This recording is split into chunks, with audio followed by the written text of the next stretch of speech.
بسم اللہ الرحمن الرحیم رب اشرح لی صدری ویسر لی امری واحلل عقدۃ من لسانی یفقہوا قولی صدق اللہ العظیم۔ عزیز پاکستانی، السلام علیکم۔ اسلام آباد میں جہاں بہت کچھ ہو رہا ہے، وہاں اسلام آباد پریس کلب کے سامنے بلوچوں کا احتجاج بھی جاری ہے۔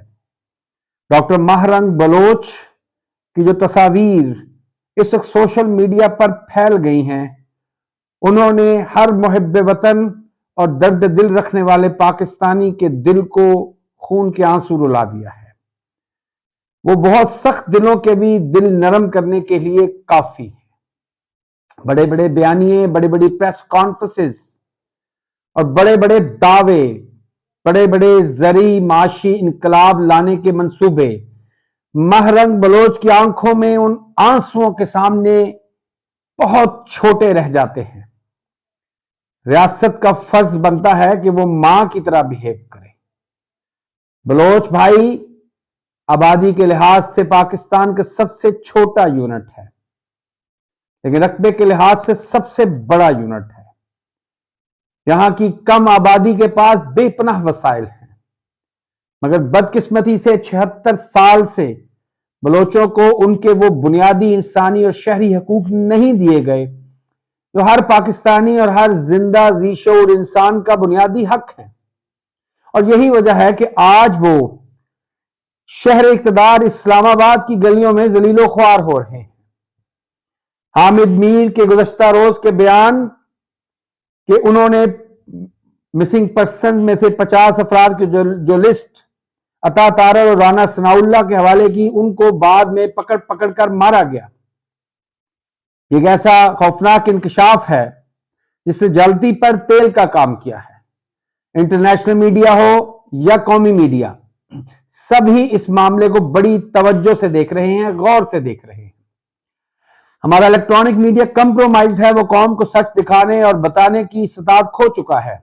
ان کے مالکان نے جیبوں میں کروڑوں روپے کے اشتہارات ڈال لیے ہیں، اور ان کے اینکرز پرسن جو ہیں وہ اپنی ذاتی کمزوریوں، خامیوں اور لفافوں کے ہاتھوں بک چکے ہیں یا مجبور ہیں۔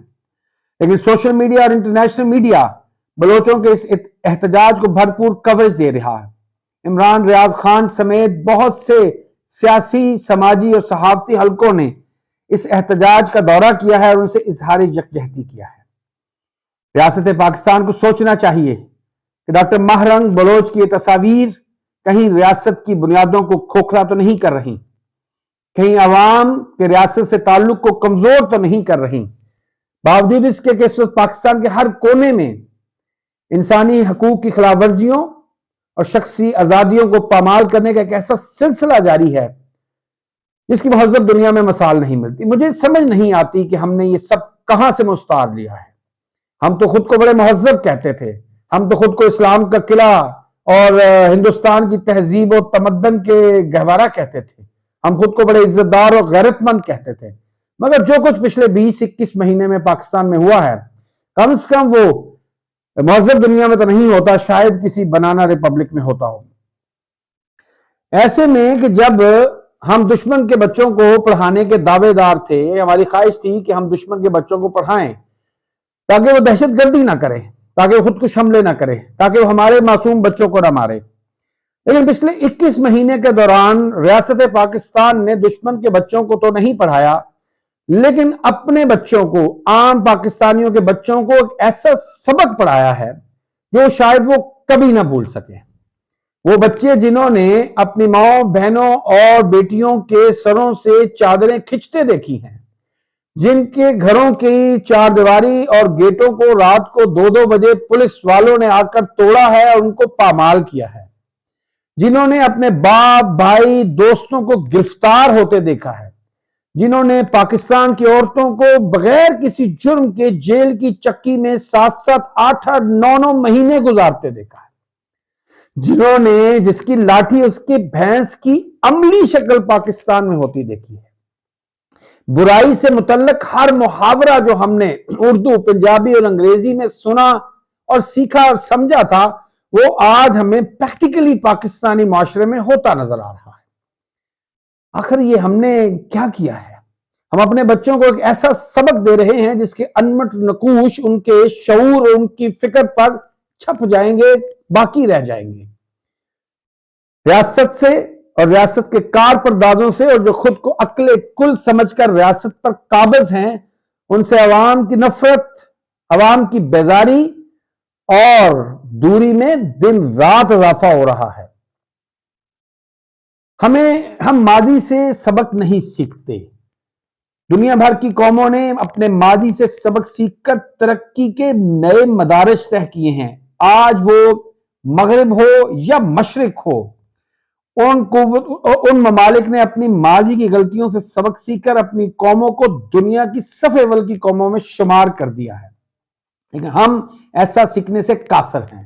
آج پاکستان میں جو کچھ ہو رہا ہے اس کو دیکھنے کے بعد ہمیں سمجھ آ گئی ہے کہ آخر 7 دسمبر 1970 سے لے کر 16 دسمبر 1971 کے درمیان آخر مشرقی پاکستان میں ایسا کیا ہوا کہ جس کے نتیجے میں پاکستان بنانے والوں نے، قرارداد پاکستان پیش کرنے والوں نے، مسلم لیگ کی بنیاد رکھنے والوں نے، ہندوستان میں مسلمانوں کی سیاست کی بنیاد رکھنے والوں نے آخر قائد کے جناح کے پاکستان کو 2 لخت کیوں کیا؟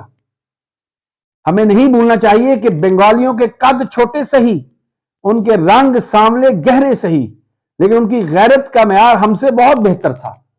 تاریخ گواہ ہے کہ مشرق سے جب انگریز نے ہندوستان کی فتح کا آغاز کیا تو سب سے پہلے انہیں بنگالیوں نے ٹکر دی اور پھر مقابلے کی ٹکر دی۔ اگر نواب سراج الدولہ کا غدار وزیر چیف آف آرمی سٹاف اسے دھوکہ نہ دیتا اور اپنی ریاست کے کمر میں چھرا نہ گھومتا اور بنگال پر اقتدار کے لالچ میں انگریزوں سے ہاتھ نہ ملاتا تو شاید انگریزوں کی ہندوستان کی فتح کا خواب ایک ادھورا خواب رہ جاتا۔ مگر بنگالیوں نے نواب سراج الدولہ کی قیادت میں انگریزوں کو دندان شکست مقابلہ دیا اور ان کو پتہ چلا کہ ان کا کسی قوم سے مقابلہ ہوا۔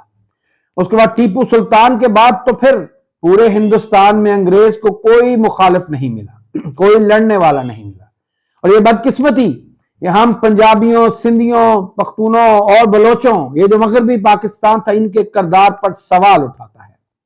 اور یہی وجہ ہے کہ 1971 میں جب 1 سال اور 9 دن تک مشرقی پاکستان والوں کو ان کا جائز سیاسی، اخلاقی اور سماجی حق نہیں دیا گیا تو پھر ان منحنی جسامت والے چھوٹے قد والے لوگوں نے، جنہیں بھٹو نے نفرت سے کہا سور کے بچوں، سور کا بچہ تو بھٹو شاید خود تھا، جس کا باپ انگریزوں کے کتے نہلاتا تھا، جس کا دادا نوابوں اور راجوں مہاراجوں اور انگریزوں کے کتے نہلاتے تھے۔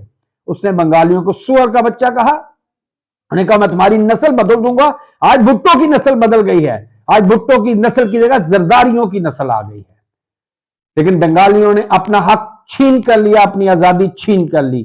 اب یہ ہم پنجابیوں اور پختونوں اور سندھ کے رہنے والوں، بلوچوں بھائیوں پر ڈیپینڈ کرتا ہے کہ ہم اپنے حق کے لیے کیسے نکلتے ہیں۔ جس طریقے سے کل پاکستان میں دیدہ دلیری اور بے شرمی کا ایک تاریخی مظاہرہ کیا گیا، جس طریقے سے پی ٹی آئی کی پوری ٹاپ اور سیکنڈ ٹیئر کی لیڈرشپ کو وائپ آؤٹ کرنے کی کوشش کی گئی، جس طریقے سے بیوروکریسی نے ایک بار پھر میرے ان الفاظ کو ثابت کیا کہ پنجابی اور سندھی بیوروکریسی آل شریف اور زرداریوں کے پالتو ڈاگیز ہیں، اس سے زیادہ کچھ نہیں ہے۔ ان کے گلوں میں آل شریف اور زرداریوں کے پٹے ہیں، ان کی رسیاں ہیں جن کو وہ کھینچتے ہیں اور اس کے مطابق ہی حرکت کرتے ہیں۔ پاکستانی بیوروکریسی نے ثابت کیا کہ یہ بکاؤ مال ہے، یہ حرام خور ہیں اور ان کی رگوں میں حرام خون اور حرام رزق بہ رہا ہے۔ اور یہی وجہ ہے اگر پاکستانی قوم نے اپنی غیرت کا مظاہرہ نہ کیا، اپنی غیرت کو نہ جگایا، اپنے حق کے لیے گھروں سے مت نکلے، تو یاد رکھیں پاکستان ایک اور 1971 کے سانحے کی طرف بڑھ رہا ہے۔ میرے منہ میں خاک، میں پاکستان سے محبت کرنے والا ہوں، میرے بچے، میرا تعلق کسی مٹی سے ہے، میں یہاں سے کہیں جانے والا نہیں ہوں، لیکن حقیقت یہ ہے کہ 1971 میں بھی یہی سب کچھ ہوا تھا۔ آج ہم پھر اسی طرف جا رہے ہیں۔ ہمیں یہ بھولنا نہیں چاہیے کہ بنگالی بنگالی رہے گا، مصری مصری رہے گا، عرب عرب رہے گا، ایرانی ایرانی رہے گا، لیکن یاد رکھیں ہمیں پاکستانی رہنے کے لیے